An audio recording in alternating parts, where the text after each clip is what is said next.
Si hay algo que hemos aprendido durante este tiempo es que el suicidio es un tema mucho más común de lo que creemos. Hablamos poco porque no sabemos cómo hacerlo. Nos da miedo. Además, los especialistas plantean que es contagioso, entonces que hay que tener mucho cuidado. Sin embargo, no hablar de prevención de suicidio es probablemente uno de los grandes errores de la sociedad. Hoy día más de 700.000 personas se están suicidando al año. ¿Qué podemos hacer cuando nos toca a nosotros cerca? ¿Cómo podemos también aprender a contenernos a nosotros o ayudar a contener a alguien que está pasando por un tránsito así de doloroso? ¿Y qué alarmas también podríamos sacar como un aprendizaje para acompañar y evitar futuros suicidios? Hoy día estamos con Paulina del Río, que es fundadora y presidenta de la Fundación José Ignacio, que nació a propósito de su propia y dolorosa experiencia personal con su hijo. Paulina, muchas gracias por estar con nosotros. Hola Paloma, muchas gracias por la invitación.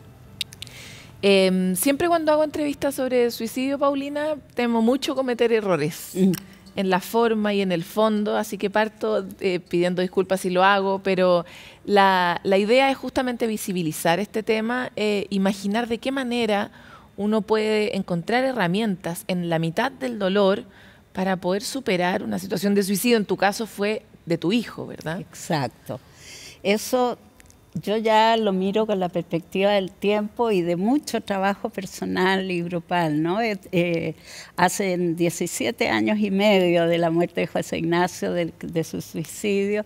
Él tenía recién 20 años, estaba en segundo año de la universidad y 5 meses antes se enfermó de una depresión violentamente y eso duró con tratamiento, psicólogo, psiquiatra, medicamentos, en fin, pero no hubo nada. Me encantaría saber qué has aprendido tú en tu ruta personal y en este trabajo con la Fundación, que están en contacto permanente con especialistas y están tratando de ayudar a otras personas, sobre cuáles son las herramientas que pueden tener las personas que hoy día están atravesando por un tránsito como el tuyo, el suicidio de un hijo o de alguien cercano, sobre todo en un contexto donde están aumentando los suicidios. Bueno, el tema del aumento del suicidio, yo no manejo muy bien las cifras. Por lo menos de lo que se sabe, porque son cifras que son muy negras además. Sí, yo creo que es un poco temprano. Se había mantenido estable hasta el 2019, veamos ahora qué ha pasado con la pandemia. Las cifras preliminares no son tan altas, pero veamos. Y lo que sí ha aumentado bastante son los intentos de suicidio. Entonces, ¿qué pasa cuando se produce un suicidio en una familia, por ejemplo? Primero tenemos que entender que cualquier persona se puede suicidar. No hay, él nunca se va a suicidar en su vida. No, dada una tormenta perfecta de factores, de características personales, biológicas, psicológicas, del entorno, laborales, de vivienda, de enfermedad, de consumo de sustancias, se puede suicidar una persona aunque no tenga un trastorno mental o no tenga un trastorno mental diagnosticado. Entonces, lo primero para acabar con el estigma es que es que se suicidó porque la mamá era depresiva, como en mi caso. Era depresiva, no había tenido depresión, que es muy distinto, ¿te fijas? Entonces, lo primero es entender eso. Nadie está libre, ¿ya? Y una vez que este tsunami arrasa con, digamos, una familia, ¿qué vamos a hacer? Si el choque es tan grande que tú te has fijado, cuando hay un terremoto, un tsunami, la gente anda como zombie así. Bueno, uno queda igual. Y por mucho tiempo, además. Y por mucho tiempo. Porque el dolor es demasiado grande. Entonces, al principio, aceptar que este shock que no nos permite asumir la realidad, ¿no? Porque si asumimos la realidad de una, nos vamos al diablo nosotros también. Entonces, tenemos que ir procesándola de a poco. En eso el cerebro es como generoso. Después, estas son como las tareas del duelo, que no las inventé yo, las inventó Worden, que es un especialista y que es muy bueno. Las tareas del duelo son, primero, asumir esta realidad de la pérdida. La segunda tarea, trabajar las emociones, el dolor desgarrador, el tener que levantarse a rastras, todo eso hay que trabajarlo. El tiempo solo no cura nada. Después, adaptarse a un medio donde la persona que murió ya no está. Eso significa cuando uno tiene que volver a trabajar, volver a sus actividades normales y se da cuenta, por ejemplo, que ya no está ese marido que se hacía cargo de las cuentas, de los arreglos del auto, etc. Y por último, como recolocar a la persona fallecida en otro lugar, ya de nuestro corazón, de nuestra mente, donde va a vivir con nosotros siempre, nunca se va a ir.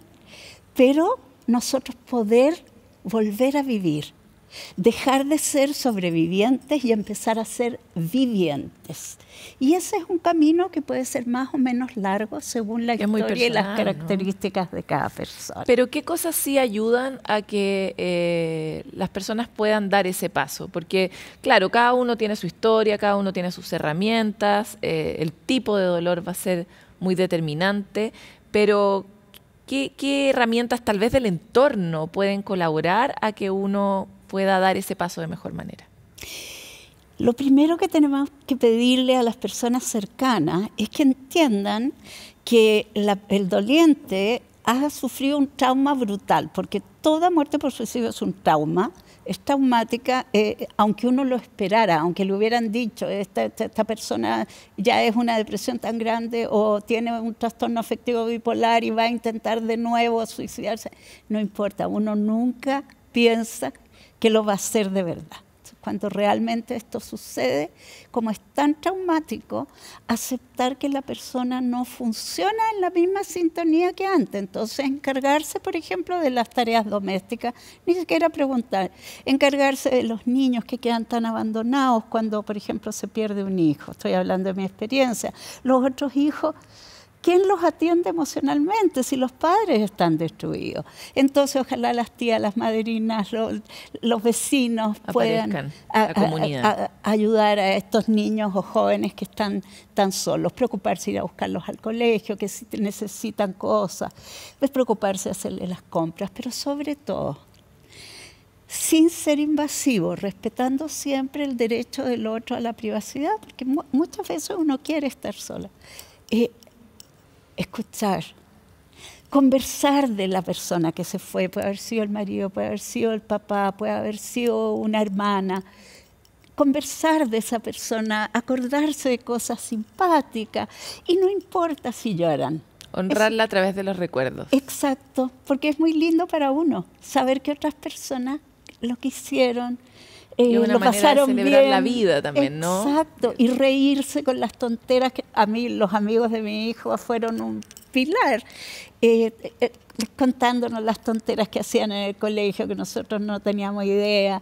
Fue muy, muy lindo, nos ayudaron muchísimo, entonces eso. Me encanta que hayas hecho el punto respecto de los hermanos, ¿no? Porque he conocido muchos casos de familias, no solo de personas que se han suicidado, sino que ha muerto un hijo por alguna circunstancia, y realmente la falta de atención de los otros niños termina acabando en ellos un escenario que también anticipa otros problemas en el futuro. Cuando un niño muy chiquitito queda desatendido durante mucho tiempo, después ese mismo niño tiene más propensión, por ejemplo, a tener una depresión.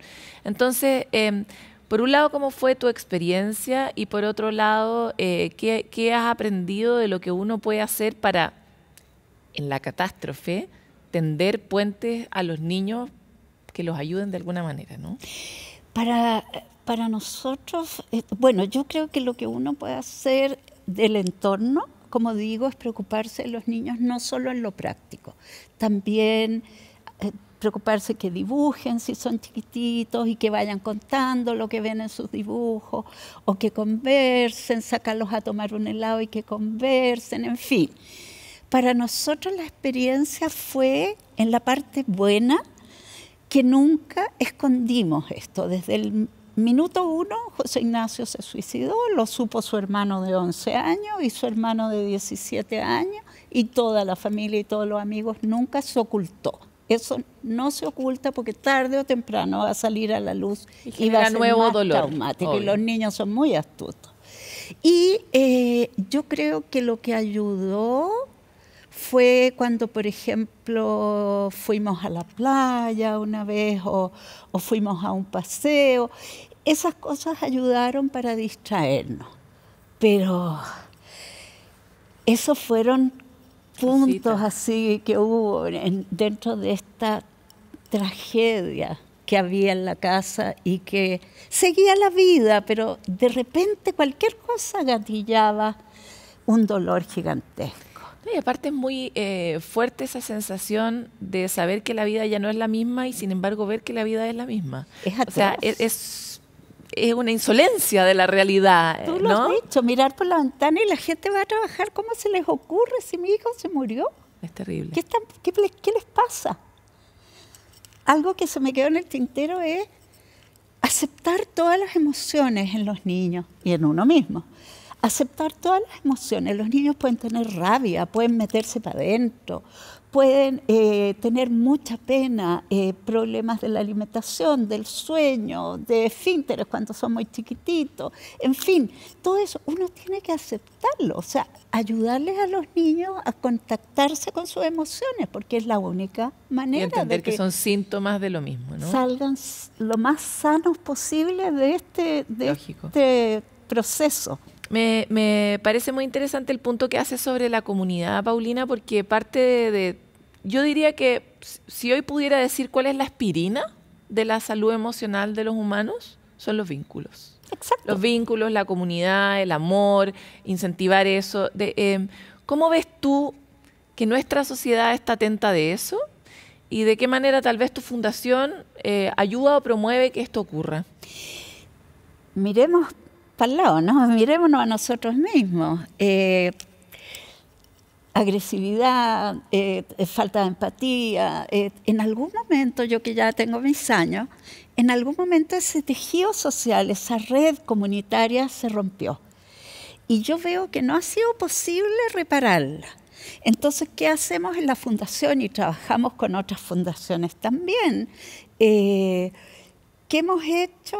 Es un trabajo de que participe todo el mundo, que los grupos de ayuda mutua que tenemos para personas que han perdido a alguien por suicidio, ojalá también participen otros miembros de la familia, para que se informen todos, para que en el grupo den rienda suelta y se sientan acogidos. Ahí se ve la necesidad de esta red comunitaria. Yo creo que en todo proceso doloroso, los abrazos, dentro de lo permitido, ¿no? Los abrazos, la escucha empática, la validación del dolor del otro. Yo no le puedo decir al otro, oye, pero sí, a mí... Ya pasó. Claro, se me murió una tía segunda y claro, yo lo pasé súper mal. Bueno, eso no es lo mismo que a una chiquilla se le muera la mamá, ¿no? Por suicidio, no es lo mismo. Entonces, validar al otro en sus sentimientos y sus emociones, no decirle, oye, pero ¿cómo te quejas si hay personas que además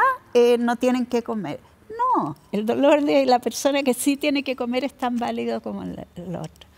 Y así se va tejiendo esta red y derivando, por supuesto, a profesionales de la salud mental cuando sospechamos que el doliente podría tener una depresión, un riesgo de suicidio, que es el doble el riesgo de suicidio entre dolientes por suicidio que entre la población general. Entonces también en nuestro grupo estamos muy atentos a detectar señales de que pudieran estar mal. Claro, y me imagino que en el caso, o sea, lo he escuchado, cuando a una mamá se le muere un hijo, como que el sentido de la vida se le dispara, ¿no? Es muy probable que también tenga ideaciones suicidas esa madre. Yo la tuve, sí, tuve depresión, ya la había tenido antes.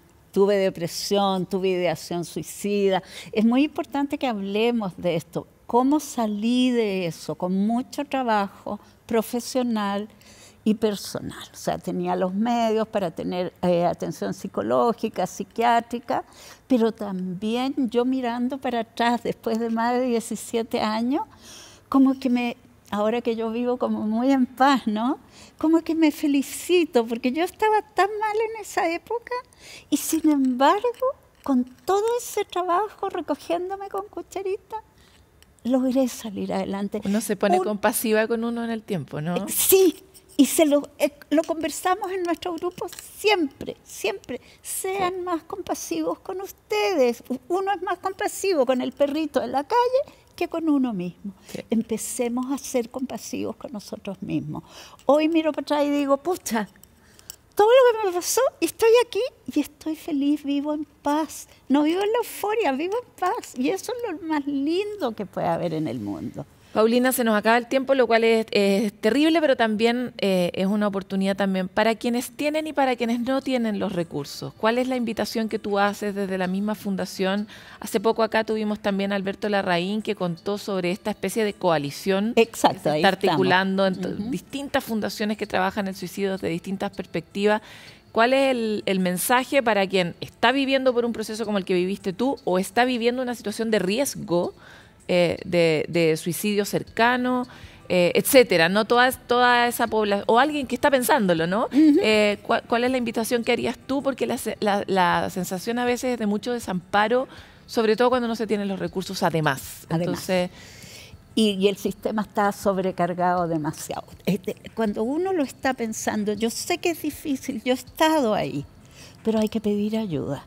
Línea Libre, teléfono 1515, linealibre.cl, atiende de lunes a sábado y tiene psicólogos que pueden orientar, que pueden acompañar de manera remota a personas que están en riesgo de suicida o que creen que están con depresión, en fin. Por favor, no olvidar eso, 1515, gratuito.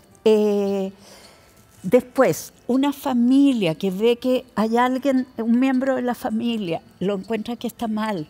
Fíjense, ha hablado de morir, tiene algún trastorno mental o pareciera tener un trastorno mental, ha demostrado una sensación de estar atrapado, o sea, en el fondo de que no puedo salir de este hoyo, aunque yo me ayude y aunque todos me ayuden, yo no voy a salir.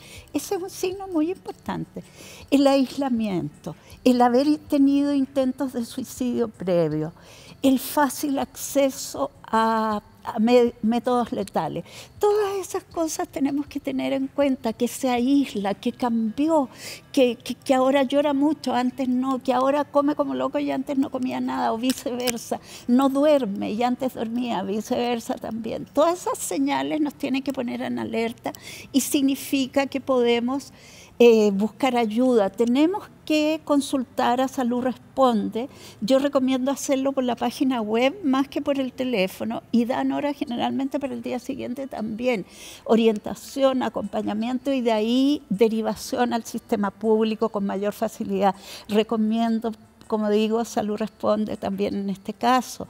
Para personas mayores, de la edad mía para arriba, la Fundación Míranos, que la encuentran en fundacionmiranos.org, van a encontrar ahí ayuda. Hay lugares donde pedir ayuda, lugares gratuitos. No los dejemos de lado, tenemos que informarnos, ¿ya? Te quiero agradecer mucho por esta entrevista, te quiero felicitar mucho por tu historia también. Gracias, yo creo que las personas podemos salir de los hoyos más profundos. Es quizás la lección que quiero dejarle a mis dos hijos que han sido fundamentales en mi proceso. Les quiero dejar esa lección, ojalá la tengan grabada. Se puede salir de todo, pero se necesita pedir ayuda. La comunidad, ¿verdad? Exacto. Hay que formar esa comunidad. Muchas gracias por estar aquí. Gracias a ti, Paloma.